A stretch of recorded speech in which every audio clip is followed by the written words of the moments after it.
bana basi soki babondela ko poza mwana suka na libala oza mama oza mwana suka te osana ba caprice osalelaka papa na mama oza fille unique poza fille unique oza mwana suka oza fille bien aimée et na mariage c'est toi nde ozali kolo libala kolo ndako kolo ménage kolo foyer saka ye yango ya liboso nalobi naza na poso ko ma fiancé na nga poto bala ote nga na otanga nanu asaya moko ba fière moko basi basaka nango bon nabotami na mwasi nabotami na bandeko ya basi na vivre pe na monde moko eza mixte je connais bien le femme et na komi epa na bango je voyais comment tout le monde m'attendait, comment tout le monde me respectait, comment accueil moko boye ezalaki vraiment différent na batu nyonso surtout.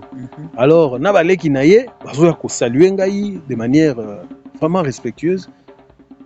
Donc c'est comme ça que on est allé. Bonjour chers téléspectateurs, et c'est ngozé à makasi lisusu bandeko nanga bozolanda de partout à travers le monde, bozana Amérique, bozana Europe, bozana Asie, bozana Océanie, bozana Afrique mobimba, na RDC mobimba bozolanda biso na cadre émission na bino bolingaka mingi les témoignages de mon mariage. Leo na yambi moko ya ba marié, moto oyo en expérience ya mariage ya mulai, tokutai na ye ndeko Papi Manga abeta lisolo ya mariage na ye. Te partager na bino ndeka tout ça là chaque jour. Bonjour Ndeko Papi. Bonjour Ndeko Chevalier, il y en faut aussi. Bonne santé. Très bien de ozomona kaka, nzambe asonga. Na rolinga Ndeko Papi a se présenter ye moko ayebisa biso azana ni asala nini na mokilo. Oui, merci. Ngai kombo na ngai Papi Manga. Nazali marié. Donc na mois de décembre na kokokisa 12 ans de mariage depuis na bala. Nazali agent et fonctionnaire à l'État, dans le ministère de la communication et médias. Donc, dans le secrétariat général, Biro Ezali a cité à la Voix du Peuple, dans RTNC, c'est-à-dire 14e étage, tour administrative. Donc, Nazali agent à l'État, et Nazali Pemo Nzambe, Nazali ancien de l'église, Nazali protestant. Ancien de l'église na paroisse CPK Matete Lokoro o bana Matete baebi babenga ngo missioni are missioni temple wana voilà ya missioni esika école Kamo ezali nde nazali ancien de l'église kuna naza ko servir Nzambe d'ailleurs pour aux à la diacre ancien il faut être mari d'une seule femme il faut avoir un bon témoignage et patati patata yango wana o esalaki pe que nazala lokola ancien de l'église na moya lelo. Ndeko Papi, presque 12 ans de mariage. Obali na neni ni puis obali comment? Na bali na 2019, na fin 2019, c'est-à-dire le 2009, c'est-à-dire na décembre 2009 à partir na koloba le 30 décembre. Le 30 décembre nde tozwaki bénédiction nuptiale na église na ngai esika na sambelaka. Le 24 décembre, tout ça qui mariage civil na commune à Matete, pour nga na mwasi na nga toza bana Matete. Et le 7 novembre 2009, des aki mariage coutumier. Donc badate yo misato wana, yango wana otobana gina mwasi na ngai, Patience Kalanga Kabasele. Donc mon épouse, la mère de mes enfants, yewana ndeto bandi na evi. Voilà. Mama Patience na beso bambote belé sikozolanda biso. Ndeko Papi na otu no motu na moko. Mama Patience obo balani lelo bozani na ndaku ilo ya libala. Tango zwaki idée ya mariage na vie na otango botami. Eza na ye bobana mbala moko bezaki nde. Non, to banana mbala moko te. Je dois dire la vérité, naza na parcours na zayi nango. Nde nazolo baboye ndenge mokili ebi ngai na bana 5. Hein, o mokili ebi na bana 5. Pe mwana na nga liboso komona ye Jordan Manga na pesi mbote po auto zo examen d'état kaka na ba ndenge ba uti ko publier yango sikoyo ye azali déjà avancé en âge. Alors nazalaki d'abord na mama ya Jordan to kutanaki na ba circonstances ba réalité mo ya vie oyo esimbaki te salaika ke komona neti moyeto avancé lisusu ya été empêchement ya façon nyonso bolingo ezaki na motema epai na nga na ye mais empêchement lié à beaucoup de choses, c'est ça qui est aux alliés sous-souté. Mutu asa la vie naie autrement. Nde yango na mipesa ki na nzambe mingi na komai ko bondela tout ça ko sambela et naie ko banda vraiment au service nzambe na ngana église na ngai esika na koli mama na ngai azalaki mama présidente ya paroisse na biso na landi pe ba enseignement na ba église tout ça et na komaki esika so na ko loba nzambe zote ya mamalamu na landi yango notamment nazo saluer pasteur Isaac Yanfu ko yazali lokola dirkab ya papa Agré Ngalasi na église à Louange. Donc c'était un grand frère à conseiller mingi mambo nzambe et puis à conseiller na landa ba enseignement na église à Louange na landa ba enseignement mais comme Bible zolo ne quittez pas vos assemblées et tout ça et consort parce que je ne reprochais rien dans mon église na demeuraki na église nangai mais na landa ki ba enseignement na église à Louange et comme j'aime bien chanter et pour vous dire Muninga oyo aza ko tendre nga micro, c'est un frère et confrère. Azali journaliste, to sala na ye na chaîne moko de la place. Pe to yebani bien, aza pe chanteur. Nga pe naza chanteur. To yeba ko yemba. Alors, maintenant na linga oyemba banda bo mwana na kotaki na chorale na bandi ko yemba ti mkolomora boye mwana mwasi wana ye pe okota na chorale na biso. Chorale na biso comme na chorale négo spirituel. Toyembaka musique classique, hein? Toyembaka ba style ya ba protestant kalawana. Alors aye okota na chorale na biso, quartier ya zako vanda eza non loin na quartier na ngai évidemment na matete ya vanda quartier Mboloko, ngai quartier Viaza, to sala répétition na Ngilima. Na maison diaconale ya CPK, pene ya école Lukeni na Ngilima na matete. Tango kozonga, tozozonga na nzela moko. Alors lisolo peso betama. Voilà, na obeta lisolo ya ba début ya amour na biso. Tozonga ana nzela moko. Parfois soki toni to katisa balabala, nazonga na simba ye pona katisa na balabala par galanterie et azali parfois ko se gêner, mais enfin fait de compte to komai ko mesana et jusqu'à ce que ba affinité wana komi kokola namoni na lingaye. Pona mutema na ngai, bon on a perdaki un peu goût wana, na komaki vraiment air moko boy nazo penser d'abord le sous na makambo ngote mais yé a comment ozong sanga idée wana ti petit à petit na bandi ko aborder na sens wana mais réaction na ezalaki favorable était. On a pris du temps, on a pris suffisamment du temps et moi ndeka ba circonstance à vie et salaka ndé aye ko se donner. Donc toloba na ba 2007 hein, aye s'est donné et puis to continuer. Combien zaki moulaï? Oui, combien zaki moulaï évidemment. Mutu na mutu azana view a uti nango et azana façon de voir ya makamu na ye a uti nango. Alors pour na réconcilier yango c'est pas facile et to sape bato to pesa garde te. Moi qui teti wana to botami nango to koli nango. Tant que tu as besoin de tu vas jusqu'au bout. Tu vas utiliser tous les moyens jusqu'au bout pour obtenir yango. Et j'ai utilisé tous les moyens jusqu'à ce qu'elle est tombée dans mes mains comme du fruit mûr. Pour nous relaxer, que l'intention nanga est une intention noble, peu sérieuse. Naye ko luka to balana.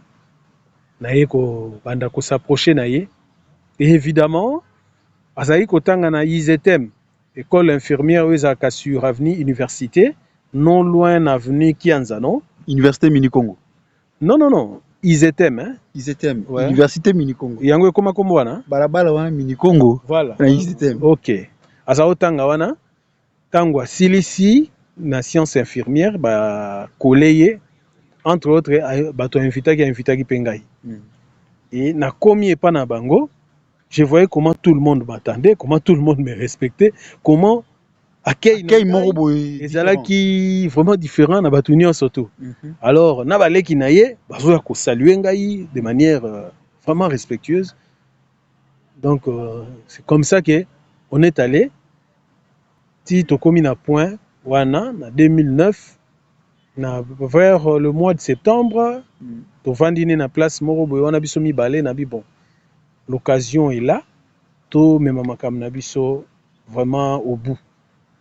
Et na ye kokoma mukanda na famille na ye. D'abord ndeko papi, tango ebisaki olobi ke na poni yo mama patience yo na obala, quelle était sa réaction? Biloto lukana émission yango. Voilà. Na ebisaka ye yango ya liboso, na lobi naza na poso ko ma fiancé na nga poto bala. Ote nga na otanga nanu asaya mo ba fier moko basi basaka nango bon na botami na mwasi na botami na bandeko basi na vivre pe na monde moko eza mixte. Je connais bien le femme. Alors abanda ekopesa moi ba raison na nga na moi ba raison ngo eza nango pété na mena mema na ndenge ya logique na ndenge bonzambe. So ezaki ke na ndenge na biso ya ba yanki ya kala biso ka bana matete na ndenge na biso bato toyebi terrain na nga na mema ngo moi rapide. Mais na mema ngo na bonzambe nyonso. Donc je lui ai donné tout son temps et j'ai utilisé toutes les manières possibles pour les alliés pacifiques pour les autres Nzambe. Et c'est ainsi que qui kokoma au point que yé sur quoi comme ya vers ngai comme ya vers ngai ya comme ya vers ngai et ayebaki que quand même relation avec eza relation moins sérieuse bongo aye jour na bengaki na bibo je suis maintenant prêt ya koya et pas na bino pour na se présenter tobalana. Et sa réaction était vraiment, elle était sous les émotions, nous surtout les positives à Sepelaki. Alors nazaki zaki na moi ba document nanga mususu très importante nazaro bombisaye déjà. Ndenge bana basi bazaka na moi camaraderie na ba maman na bango azalaka sa betelaka maman na bango lisolo et tango nazoya tout ça la masolo nyonso propre. Et c'est une famille vraiment au bazan la réputation na bango ya bien. C'est une famille où baza bato ba principe. Papa David Matungulu azali directeur chef de service na ministère ya enseignement primaire secondaire. C'est un papa vraiment na jeté la ba fleur a beaucoup bana bien et puis aza mutu moko ya ba principe alinga ba aventure te ba jeté. Yepé azali protestant. Donc moi si nangai aussi aza na famille protestante. Papa sambela na CPK Lemba. Donc voilà. Donc les choses ont évolué comme ça. Na ye ne babenga ngo présentation. Na kitesa babenga après d'autres. Papa Kouloutou moi ba nous poser nga ba question. Alors oui, écoutez, o yego sala o eza libala te. O yego sala oyo, o yeto mona yo oui. Mais on ne veut pas des aventures dans ce sens. Il y a pas la kitesa nde bazalaka. Ça est le bon pour aura accès. Et bon on a besoin de lobby. Papa Kouloutou wana, papa Chitenge, boulanger, paix à son âme. Tango alobi eloko ndenge wana nasalaki pe promesse na lobi ke papa na osala ba aventure te je prends mes engagements au sérieux ba poser nga ba question osalaka wapi à l'époque na cité chaîne oyo naza journaliste kuna et nazaki na émission na ngai réplique nazaki ko présenter na émission na TV et basaki komona mardi na babutu ba omona ndé na présenter émission et puis na radio nazaki présenter journal na tongo bazoyo kangai pe tout ça donc c'est ainsi que les choses sont allées. Bah, prendre un gars au sérieux. Dans le mois de novembre, pour autant que si on appelle ça qui biso. Appelle sur liste. Liste on attend autant qui ont regardé. Bon, le coup mabé liste est qui abordable. Bah Kassayen, hein? Bah toi Kassai central, territoire ya Louisa, hein? Donc mboka na bango Bambaï. Donc babenga bango bakete. Je salue tous les gens de ce coin-là, notamment le premier vice-président de l'Assemblée nationale, Jean-Marc Kabound, Aza Moutuya, territoire Wana. Et territoire, il y a Louisa aussi, le grand monsieur Délice Sanga.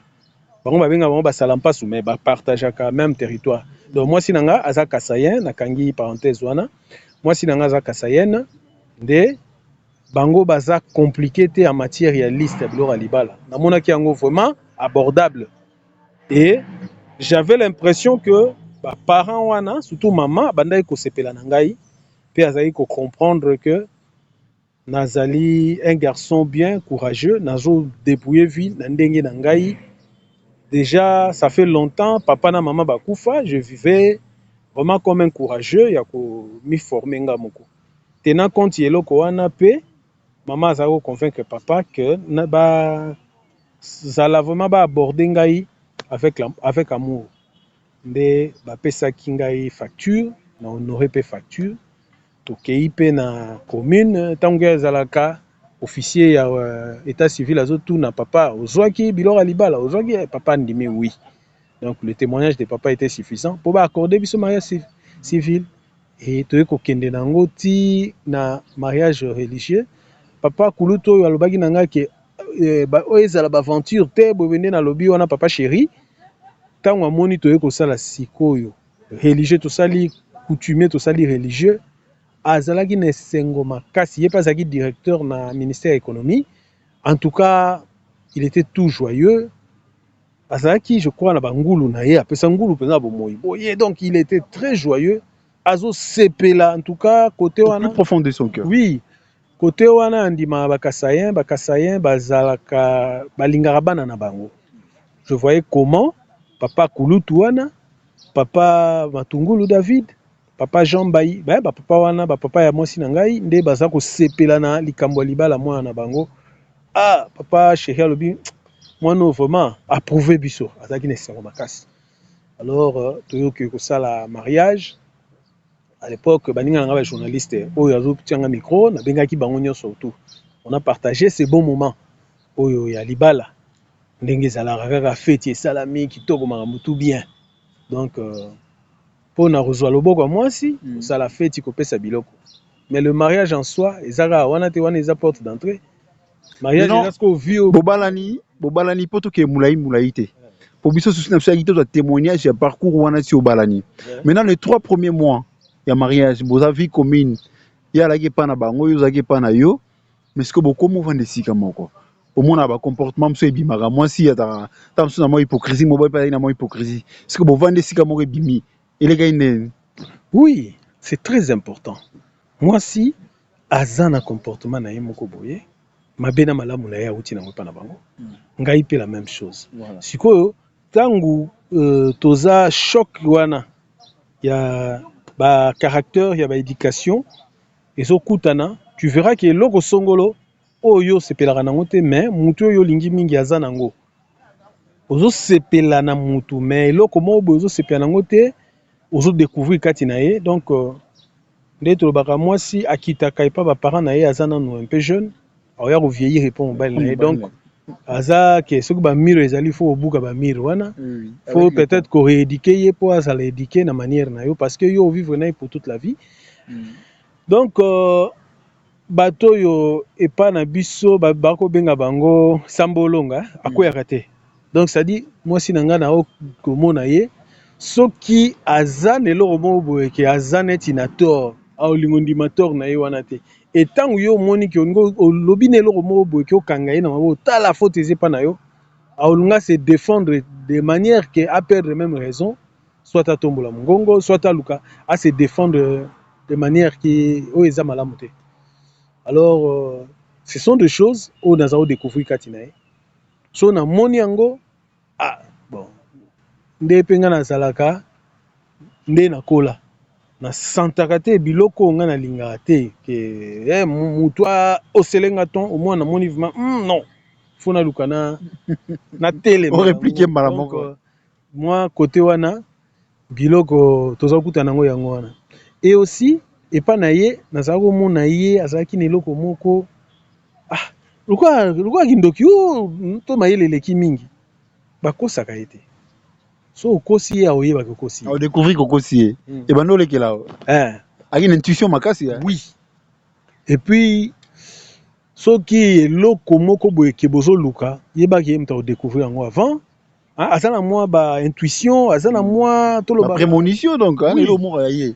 Alors soki okosi ye akodécouvrir ke okosi ye avant et puis aosepela te c'est aussi oyo ye azala kodécouvrir pe pananga. Donc en face d'une femme ou aza mayele ou aza na mwa aza éveillé na mwa makambo moko boye ke soki a posé aux questions ko répondre na yo d'une certaine façon mais kangi réponse au pesaki de manière so bosanaki na mukolo mususu ako rappeler o yango et coller te na likambo olobaki par rapport à réponse au pesaki première fois akanyomba. Alors ya komona bongo nga pe nazweli ye mayele ye pe abongisi nga kote wana donc ekoma que eloko wana eleka te lokola naza pe mobali alingaka mwasi amonele te nakose comporter de manière à ce que mwasi pe amona nga na bafaute te mwasi pe amona nga na badéfaut te.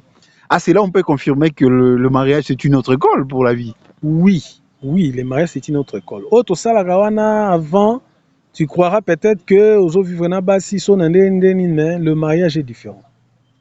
Le mariage est différent. Beaucoup de mususu auti pa na bango à se préparer à se rendre déjà belle si marié pa na. Mais oyo akomi ki azel pa azana maboko na yo alali alamuki ndenga alamukaka avant à se rendre belle wana.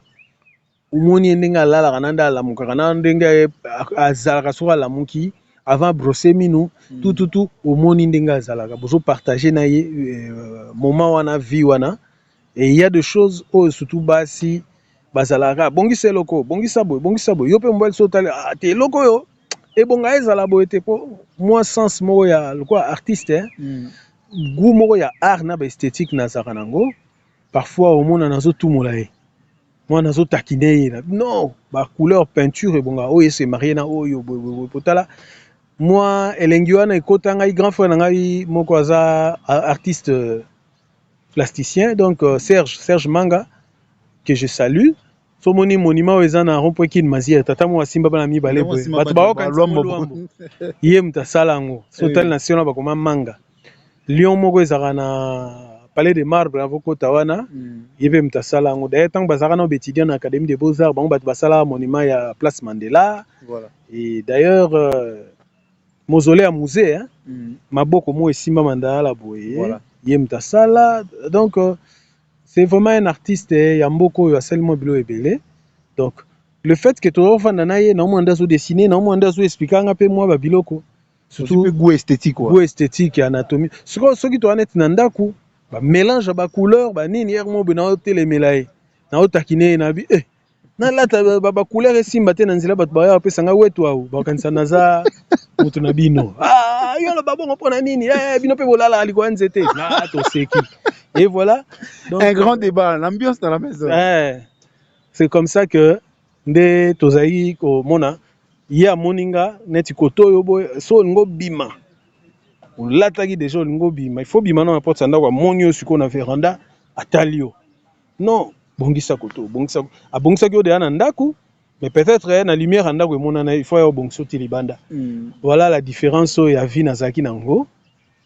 Avant na bala natangu na bali tous les aléas onyo surtout tozo kokutana nango ya moto na ya malili tozo kokutana nango et aussi ba moment difficile hein au moment que bozo simba mbongo facilement à un moment donné sécheresse penza ekoti disette ekoti donc ya jeté que ofani nanda ko zo beta mutu mwana batu akolia ndenge nini tout ça alors na yo na ye mitu ekomosala à ce moment-là, comme journaliste indépendant, nazaki na moi ba contact, ba partenaire OK, sok na bimi na sali misala nanga, ça me rapportait des choses, mais ezala qui vraiment pas trop rassurant dans ce sens que okoki kozwa tout comme ozwate.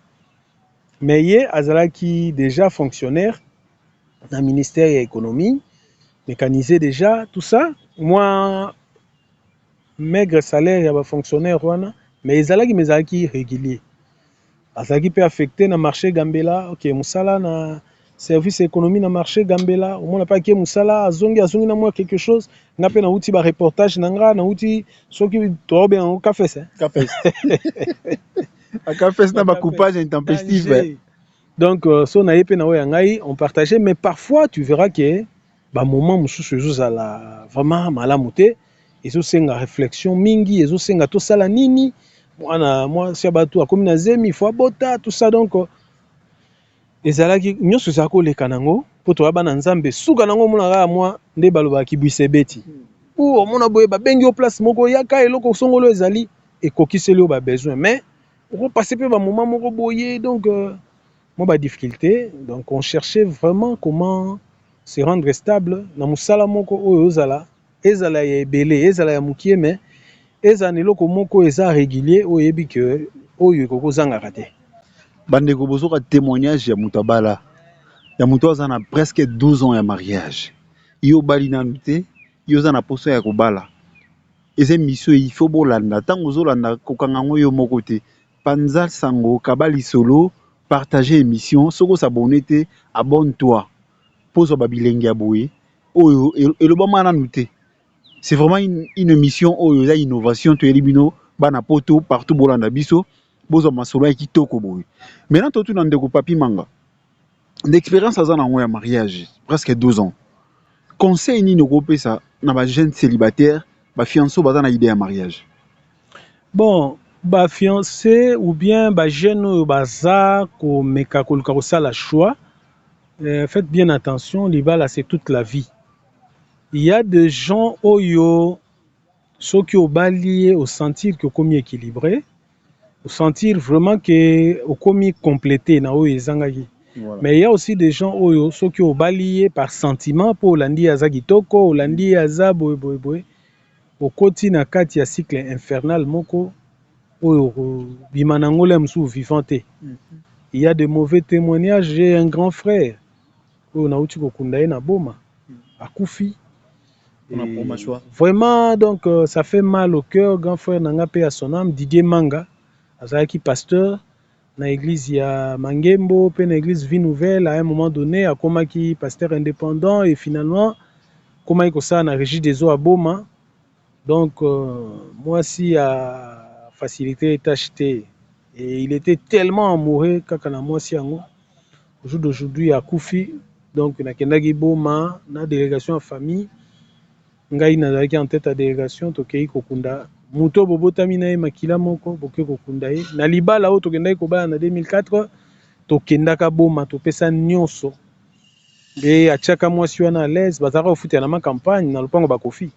Alors arrivé là-bas à un moment donné il y a commis la difficulté azweli mwasi musala quelque part mwasi akomo na mbongo les choses ont changé. D'ailleurs à comment il a problème à sucre moi c'est comme le bané qui na boyo d'ailleurs na olingate na za la veuve na ba sucre na wana na place donc noté et moi c'est comme que c'est me conduire moi c'est comme que c'est me conduire ti jusqu'à ce qu'il y a comme que ça na ba infidélité donc et plonger na pas si makasi azaki na choc azongi Kinshasa basali opération hernie bilatérale ayoki na ekutu bien moi si akomo benga ya azonga kuna contre la vie de tout le monde ba tikala ko kendete alingite. C'était l'amour qui l'a tué là-bas, mais c'était aussi l'ange de la mort qui l'appelait au travers de cette piètre femme. A komikuna nandenge akekutana na oyo ba déception na état zalaki nango asali ba crise diabétique et plongé na coma profond nandenge muto akei. Donc il y a un membre de moi et la famille oyo touti kokunda ye na mois ya septembre awa déjà qu'il est 10 septembre nde muto akufaki tokundaki ye le 16 septembre là Bajene basaka na choite. Saka na choite, ko saka na choite tozana ba papa. Pour se pesa bateau ba otala yo. Oui. Tozana ba papa o ba boti biso, tozana ba oncle tozana ba yaya o tomona asala mauvais choix et sukela ye mabe. Nzambe pesaka ye vi moko ya kofuluka, nzambe pesaka ye vi moko ya kopambola mame akufi malheureux parce que asala ki mauvais choix. Il y a moi sito ya mobali. Donc kitoko ya eko sape bisote na ebite nani yango mwasi to mobali osala mbongo na yo olingo bala mwasi ya mabe non olingo bala mwasi ya kitoko là vraiment naza pe grand frère na ba petit frère na nga yo na pe na ba neve na ngai neve mo bo akoya olaksanga mwasi mo bo asa kitoko te na bando critiquer pour nga za matu mori comprendre na critiquer na petit yo mobali kitoko bo na famille na nga mibali ba kitoko yo mobali kitoko ça ba choix ndenge wana to wana ba kombo to pesaka o mwasi so aza kitoko te to bambe ba kombo oui mais mwasi ngwa kitoko wana ko joie kitoko za libanda te zala sûr que azali na une bonne éducation zala sûr que azana bambuma malamu kati na ye ako faciliter yo côté yo ozangi ako sunga yo azala vraiment aide vraiment so za mwasi malamu tango ozana difficulté au sentir qu'il y a mi pesi ya mi kotisi na kati ya difficulté na yo po boluka solution.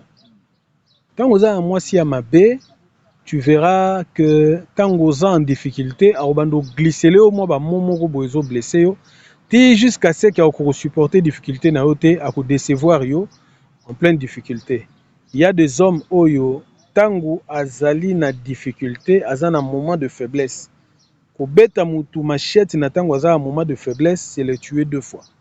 Donc mibali mingi bazui ba choc mabe basi ebele pe bakutani pe na ba déception à cause ya mauvais choix. Bosala makasi moment ya fiançailles na l'état yebi yango. Même na Bible na l'église ezalaka obligatoire te ke obala fiancé wana. Ezali moment ya koétudier mutu yango oyo tokosala na ye vie. Soki omoni ke ye te koforce te tika senga lumière ya Nzambe bondela Nzambe a orienté vers le bon. Koloba te ke okobongola ye. En tout cas Nzambe mutabongolaka. Soki olobi okobongola mutu aza na mbuma mabe obongola ya kuma mutu oza Saint-Esprit, c'est l'œuvre du Saint-Esprit. Donc quand tu veux faire un choix, faites bien attention. Basi on peut to balaka bazala apeka basantu te.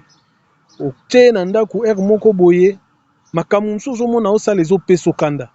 Okomi pe yo po luka osala réaction mo boye po prouver ye. Okomi mo boye epesa ope kanda bon akomona. Bien misusu pe ba na mutema okanga te ba o divorcer. Mais suka nango basi on to balaka wana bazala 100% malamu te. Mais luka malamu na ye et dominer mabe na ye zala passable que bokoki ko partager yango et kende bien pour partager vie ensemble pour yo pe ozana mabe nao. Mais so go luka mwasi yo aza à 80% mabe 20% ka ya malamu, vraiment c'est pas bien pour le jeune, c'est pas bien. Ba jeune sœur, ba jeune frère, je vous encourage bobala na nièce moko azobala kala mingi te c'est fora balizeni.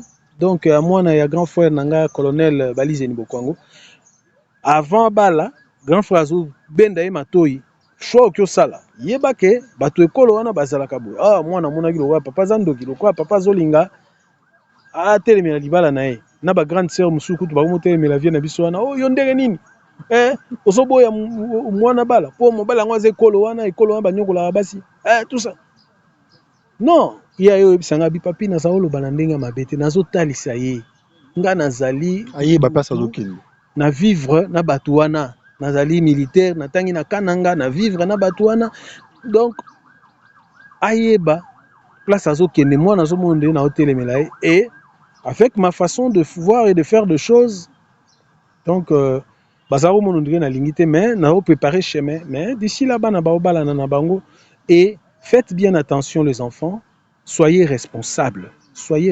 assumez-vous. Bana basi soki babondela ko poza mwana suka na libala oza mama oza mwana suka te. Osana ba caprice osalaka papa na mama, oza fille unique. Poza fille unique, oza mwana suka oza fille bien-aimée et na mariage c'est toi nde ozali kolo libala, kolo ndako, kolo ménage, kolo foyer. Donc ne te comporte pas le quoi moi na souka na libala. Donc comporte-toi en responsable, prends toutes choses au sérieux. Na ebisi bino ba jeune, bana na biso, ba leki pour quand même na zape moto mwana nanga zwi examen d'état. Azokola pe un jour au mona pe mona komo tenter ba choix pour sikoyo il faut atanga pe a continuer ba classe na ye. Bino bana na biso, bino ba leki na biso. Et na bande komisusu pe otokoli na bango boye na babali te donc voilà tozala mayele côté wana baleki bosala effort ya kosala bon choix bo se laisser na sentiment te nga na oyebisa bino bon il faut pas entrer dans le tabou na biloko ya liboso eza obendanga vers une femme mais je me suis modéré Totali, parcours nanga, passé nanga, na bilo na rolinga, tout ça, nande pe na bali, tu verras que na commis modéré. C'est-à-dire, j'ai cherché une femme, oyo, to partager na quand même vie, to kenena musika, ti nzamba sunga, so nzamba ojora biso, moko okende liboso, oya otikala, la vie continuer, za catastrophe te. Donc voilà, moi conseil na kopesa ba jeune marié. Merci Ndeko Papi Manga, merci Nabino Boulana Bisso de partout à travers le monde. Eusa Baobab News GV, votre chaîne, na émission Nabino les témoignages de mon mariage. Yo Olandi Bisso et si Kainos Ozali, Soko Lingo participer, il y a un numéro au bas de ton écran, Ndongo Tolanda Bisso, au Bengi, Toya Verio, Tosa l'émission, et puis au Lega Malamu. Na sengi Nabino Bo s'abonner, Bo partager l'émission partout. Moki Mumbai ba lisolo ya émission les témoignages de mon mariage. Nzambe ya pambola bino. Merci, au revoir.